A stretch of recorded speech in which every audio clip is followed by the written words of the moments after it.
Bisimilla mon e nder Pular English. You welcome in Pular English.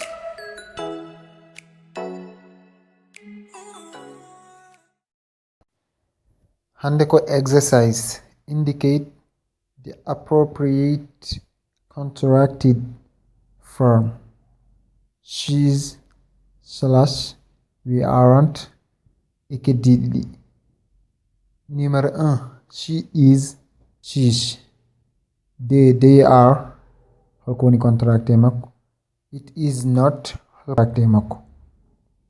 To bangi contractuji, that is, I am not, you are not.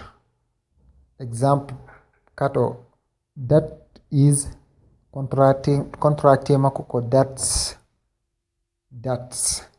Joni keddiɗi holko woni contracté mum. This exercise is easy.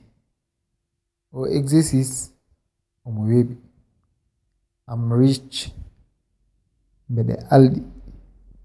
This bag is heavy. O sak omo teddi. These bags aren't big. Ɗi sakuji maunani. Look, there are mas. Ndar mas nana. My brother and I are good tennis players. Mino e mawnam gorko emin pori e tennis. Fadim is at home. Her children are at school.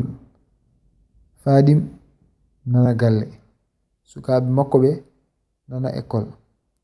I am a taxi driver. My sister is a nurse. Komi chauffeur taxi.